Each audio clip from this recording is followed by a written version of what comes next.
La práctica 2 consiste en aplicar transformaciones elementales, el estiramiento del histograma, así como la ecualización del histograma, tanto en una imagen JPG así como una imagen DICO. Para poder modificar el histograma de la imagen JPG, como es de tipo WIN, se tuvo que convertir a una tipo W, en donde se le metió la variable A1. De ahí se le llamó a uno de los canales, asignándole la variable G. De ahí, para realizar la transformación de la suma, se utilizó el signo de más. Ese valor también se le asignó a 2. Lo que hace la suma es que recorre el histograma original bueno, eso es lo que realiza la suma. Para realizar la transformada a la resta se utilizó el signo de menos, en cual la cantidad de ese valor que se encuentra en el histograma se hace de valor 0, además de que se recorre hacia la izquierda del histograma. Para la transformación de la división se utilizó el signo, la diagonal. Sí, se utilizó la diagonal.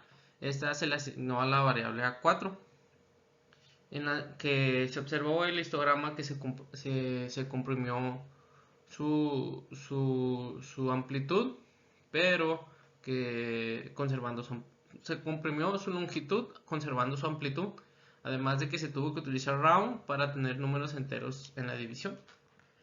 En cuanto a la transformada a la multiplicación, se utilizó el signo del asterisco, que se le asignó también a la variable i5, en la que se observó que el histograma se extendió. Para poder mostrar las figuras que se ven en la imagen, se utilizó los subplots. Los valores que están entre los paréntesis de cada subplot indica el orden en el que van a aparecer. Y ya nada más. Para poder presentarlos, la siguiente parte del código, en donde están los hash, vienen siendo los histogramas de nuestras nuevas variables, ya con las transformaciones aplicadas, generándola en un histograma entre ese rango de valores para poder mostrarlo. Se tiene que estar entre el mismo rango, porque si no, al no ser del mismo tamaño, no te permite empalmarlos en un mismo histograma. Es por eso lo de los rangos. Por último, bueno, pues ya los últimos figuras que se encuentran en la presentación, pues muestran cada uno de los histogramas. Para esta parte, para la imagen de icon, se utilizó un procedimiento muy parecido al anterior. Se leyó la imagen, se convirtió en un tipo W, asignándolo a la variable B1. Después se obtuvo su histograma con la función histograma. Y mediante la variable B1 se modificaban sus valores como se hizo con la imagen JPG, con el signo más, el signo menos, el asterisco y la diagonal para las respectivas transformaciones que hay. De ahí, igual se tuvo que usar el histograma. Algo que señalar es que se tuvo que utilizar el histograma 2n para la división, ya que como presenta números negativos, esa era la función más adecuada para ese tipo de transformación. Se utilizó el figure para mostrar las imágenes en un solo cuadro de información para no los estarlos remarcando.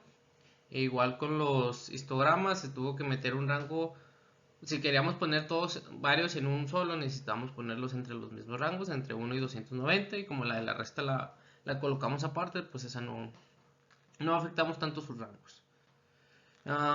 Aquí quiero señalar que la suma se puede observar tonos más claros, la resta tonos más oscuros, la multiplicación y se diga, casi se pierde mucha información, haciendo muy clara la imagen. Y la división, a contrario de la multiplicación, la hace oscura, pero permitiendo distinguir ciertos componentes. También esto se debe a los valores empleados en cada una de las transformaciones. Para la parte del estiramiento del histograma, se volvió a leer la imagen, se metió en una variable, se sacó uno de sus canales y al igual que sacó su histograma. esto para en cuestiones de análisis. Enseguida se utilizó en la línea 93 y la 94, se utilizó, era obtenerlos mediante esa función, se obtiene el mínimo y el máximo de los valores en los que se encuentra el rango del histograma mediante esa función. Pero para evitar un problema que se nos puede presentar de que la imagen no cambie, debido a que si llega a haber un píxel que sea con un valor muy alto, muy bajo, se utiliza los percentiles de 5% a 95%, y es agregándole a la operación de arriba, modificando la operación de arriba, restándole ese 5%. Por eso es muy parecida, solo que entre paréntesis se encuentra el rango que le vamos a restar, para que no se nos presente ese problema. De ahí se crea una variable g con valores ceros del tamaño de, ese size es lo que hace. Se crea una matriz con puros ceros y que sea del tamaño del canal. Al igual que declaramos los valores de alto y ancho, esto es para el for, se declaran los valores de alto y ancho mediante la función de size, que es conforme los tamaños otra vez del canal G. Y lo que está haciendo el for es que hace un recorrido en todos los valores de la imagen, asignándolos en la variable G, que está antes de que entrara tiene valores ceros, para poder hacer el estiramiento del histograma. Y ya de ahí pues se vuelve a utilizar lo mismo que anterior, el figure y su plot para mostrar la imagen original, así como se utiliza el histograma 2n, porque como hace un estiramiento ya abarca más información, y de ahí podemos decir que el estiramiento del histograma hace que la imagen se note un poco más oscura. Para la imagen DICOM, en el estiramiento del histograma se repite el mismo procedimiento, solo que para la imagen DICOM se le cambia a tipo doble para que sea una variable que sea más fácil modificar su histograma. Y ya de ahí se repite el mismo proceso que la JPG anterior.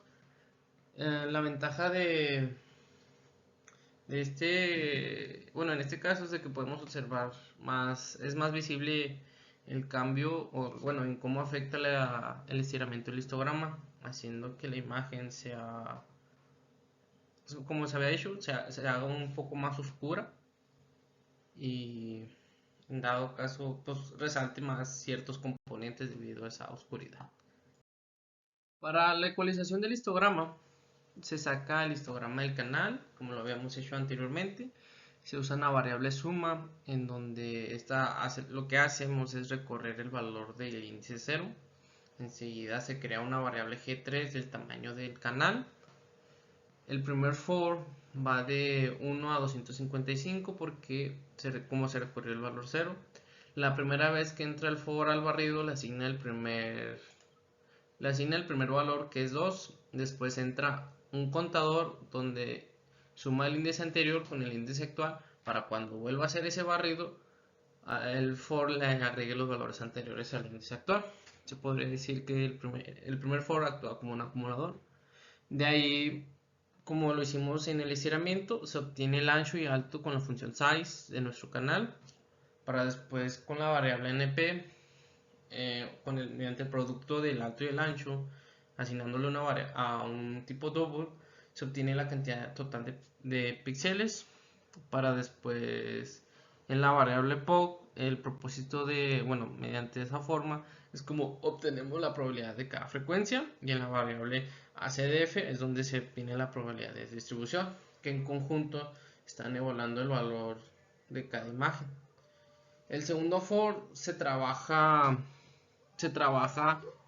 en la imagen indexando cada píxel, sacando cada valor. Si tiene valor 0 se manda 1, modificando todos los valores en G3. Generamos el histograma en la variable H5 a partir de la imagen G3. De ahí, mediante Hall, mostramos los histogramas de las dos imágenes para visualizar los cambios que se presentan. Para la parte de la imagen DICOM se utilizó una que facilitara el código. Sí, que para que al momento de realizar esta parte simplemente es utilizar el mismo procedimiento que anterior. No cambió nada, simplemente para poder leer las imágenes de icon se utiliza la función de icon ray.